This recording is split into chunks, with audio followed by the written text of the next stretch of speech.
Alright. Well, first I must say I have an unhealthy fixation with New Zealand lamb at the moment. So if you see me dashing off stage and coming back covered in mint sauce, you know how it's succumbed to its mint fatty goodness once again. My partner despairs of me sometimes. Once we went to Cuba on holiday, and I took some with me. I wanted to surprise the chef for them. No, I didn't wake him up. Didn't wake the poor fucker up and demand that he make me some honey and lemon loin chops. No, I couldn't find the fucker. Otherwise, I would have.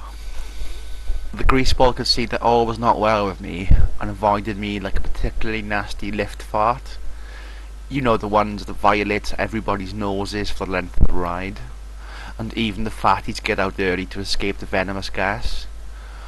Well, my fixations come and go.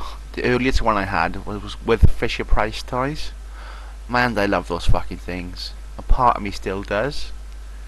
It was so warm in Cuba that the meat practically cooked itself in the room, so I couldn't help but to feast upon it like a teenage muff diver.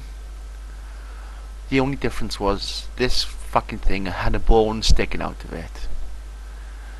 It's time to worry if you're going down on a girl and she has a bone sticking out of her chuff. I remember one of the boys telling me a story about how he lost his virginity. Said it was about 2 minutes of foreplay, and then dessert was served.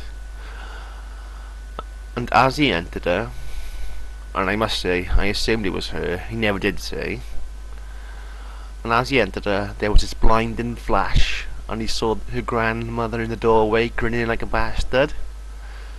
Enough to put a man off a stroke, wouldn't you say? The girl said that she does it all the time, and my mate was heartbroken, as he assumed that she was a virgin. Then he saw the pictures on the fridge, held up with magnets and shit, and he fucking legged it. Never did speak to the girl again, which is kind of difficult when she's teaching you English. Ah, the frailties of the mentally hilarious. Makes the world a more entertaining place, don't you think? Shit, man. Telling you that makes me realise the poor boy hasn't had a fuck since. Might as well cut the fucking thing off. Ah, that reminds me. I remember once reading on the net about this guy who was convinced that Wales were not going to win the Grand Slam, and made a bet with the guys down the pub. When they won, he chopped his fucking bollocks off. What a fucking thing to do. One of the guys said he came back with his testicles in a bag. In a bag? What's he thinking? Actually, check it out online if you don't believe me. Fucking madman. Well, we've all done crazy things, but that takes a fucking biscuit. Anyway, I'm off now to snack on a leg of lamb. Good night.